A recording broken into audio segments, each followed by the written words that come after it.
மெடிசனும் உரம் விற்கிறவன் வருஷம் வருஷம் பேலன்ஸ் இன்க்ரீஸ் பண்ணிட்டு போகிறோம். விவசாயி வருஷம் வருஷம் பேலன்ஸ் பண்ணுறதுலேயும் கீழே டவுனில் தான் போயிட்டுருக்கோம். முதல்ல ப்ராக்டிக்கலாக எவ்வளோ செலவு பண்ணுறீங்க.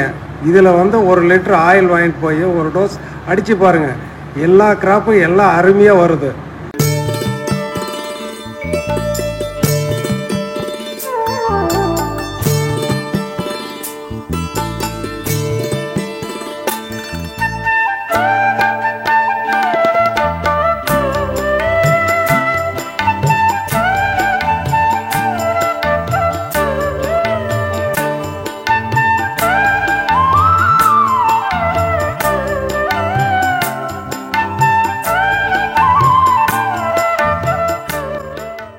சேலம் மாவட்டத்திலேருந்து வரோம்.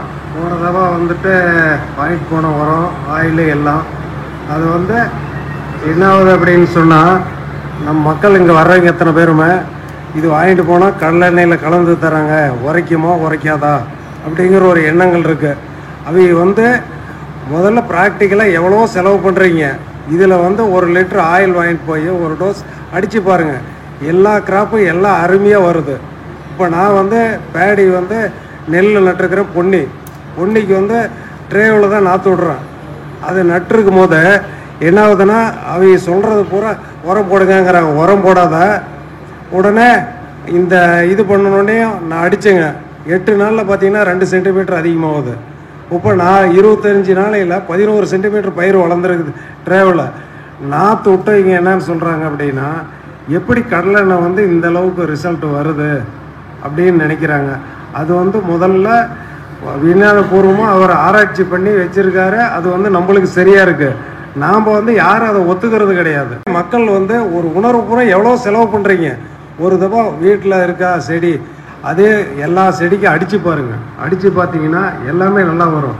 இது என்ன, ஒரு 2000 ரூபாயில் ஆயில் வாங்கிட்டு போய் கொஞ்சம் கொஞ்சமாக கலந்து ரோஸுக்கு அடிங்க, வீட்டில் வச்சுரு இயற்கை காய்கறிக்கு அடிங்க, எல்லாத்துக்கும் பண்ணி பாருங்கள். அது உங்களுக்கு ரிசல்ட்டு தனி இல்லையா. பெருசாக டேங்க் வேண்டாம், சின்னதாக ஒரு இது வாங்கிக்கிங்க, பாட்டிலில் ஊற்றிங்க, எத்தனை எம்எல் கலக்கணும்னு கேட்டுக்குங்க. அதை காய்ச்சி அடித்து பாருங்கள். குரோத்திங் வந்து ஒரு நாளைக்கு நல்லா அருமையாக வளருது. அதனால் முடிஞ்ச வரைக்கும் நீங்கள் அதையெல்லாம் பண்ணி பாருங்கள். ஆனால் வந்தோம் போனாங்கன்னு நினைக்காதீங்க. இது ஒரு பிரயோஜனமாக இருக்கணும். விவசாயிங்க வந்து நல்லா இருக்கணும் அப்படிங்கிறத அவர் உற்பத்தி பண்ணி பண்ணுறாரு. எல்லாம் வராது அப்படிங்கிறது கிடையவே கிடையாது. மனிதனாக பிறந்தோம் அத்தனை பேருங்க எதையாவது ஒன்று சாதிக்கணும். அந்த மாதிரி நாம் வந்து விவசாயிகள் வந்து ஒன்றா ட்ரையல் பண்ணி பாருங்கள். ஒவ்வொன்றும் பண்ணி பார்த்தீங்கன்னா எல்லாமே நடக்கும்.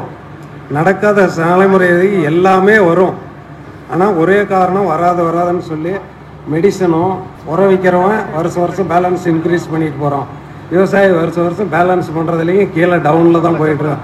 நம்மளுங்க ஒரே காரணம், இது அடித்தா வருமா, ஆயிலில் அடித்தா வருமா, எப்படி வரும் அப்படின்னு அந்த லிக்விட் ஆயில் பால் மாதிரி மாறினா எல்லாம் கேட்குதுங்க. கேட்காதது எதுவும் கிடையாது, நல்லா வருதுங்க. அதனால் நீங்களும் எவ்வளோ செலவு பண்ணுறீங்க. இதை ஒரு தடவை வாங்கிட்டு போய் பண்ணி பாருங்கள். தென்னை இருக்குது, மா இருக்குது. போன தடவை மாமரத்துக்கு வாங்கிட்டு போனேன். மாமரத்துக்கு வாங்கிட்டு போய் அடிச்சோன்னே இந்த தடவை எல்லாம் பூ எடுத்துருச்சு. ஆனால் இந்த சீசனில் வருதாங்கிறது தெரியல. ஏன்னா வெயில் கிளைமேட் அதிகமாக இருக்குது. எங்கிட்ட வச்சுருக்குது சேலம், பெங்களூரா, இமாமஸு, மல்லிகா, இதுங்க இந்த சாய்ஸ் வெரைட்டி தான் வச்சுருக்கேன். இன்றைக்கி வாங்கி சாப்பிட்றோம் பூரா பணக்காரனாக தான் நல்ல வெரைட்டியாக தான் சாப்பிட்றோம். இங்கிறது என் பழத்தை வாங்கிட்டு போனேன், கனடா வரைக்கும் வாங்கிட்டு போயிருக்காங்க. வாங்கிட்டு போய் எக்ஸ்போர்ட் பண்ணுங்கிறாங்க. அது வந்து நம்மளால் சாத்தியக்கூறு ஆகாதுங்க. அவன் எவனுக்கு கப்பம் கட்டணுமோ அவனுங்கெல்லாம் கப்பம் கட்டினா தான் நம்மளது அங்கே போய் சேரும். காட்டிலேயேங்க 200 ரூபாய்க்கு வாங்கிட்டு போகிறாங்க கிலோ. வந்து கார் எடுத்துகிட்டு வராங்க, ஒவ்வொருத்தர் 100 கிலோ வாங்குறாங்க. 100 கிலோ வாங்கினாங்கன்னா எனக்கே ஆச்சரியமாக எதுக்குப்பா 100 கிலோ வாங்குறீங்க அப்படின்னு. எங்கள் பழம் டேஸ்ட்டாக இருக்குது, ஆர்கானிக்கில் பண்ணுறீங்க, அதனால் வாங்கிட்டு போகிறேன்னு சொல்கிறாங்க. ஆனால் மக்கள் வந்து கேட்குறவங்க பூரா அந்த மாதிரியெல்லாம் கிடையாதுங்க. இப்போ வாழைப்பழத்தை எடுத்துங்க, வாழைப்பழத்தில் கெமிக்கல் அடிக்கிறேன். இத்தனை பேர் வாழைப்பழம் சாப்பிட்றீங்க, எல்லாம் பழம் போகிற தார் வெட்டும் போது எத்தனால் கலந்து அடித்து விட்டுறாங்க. அடித்து விட்டிங்கன்னா பழத்தை நல்லா மருந்து அடித்த பழமோ அடிக்காத பழமோ யாருக்கு தெரியுமோ தெரியாது.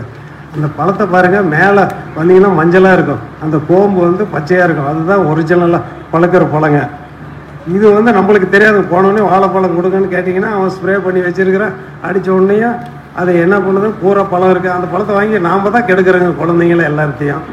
ஏன்னா விவசாயிங்க வந்து நம்ம ஆளுங்க ஒன்று சேர்த்துறது அவ்வளோ சாமானியமான இல்லை. அவனுக்கு கடந்துட்டு போகிறான், பேசிக்கிட்டு போகிறான், அவனுக்கு என்ன விவசாயம் ஓட்டி பார்த்தா தான் தெரியும்னு சொல்லுவாங்க.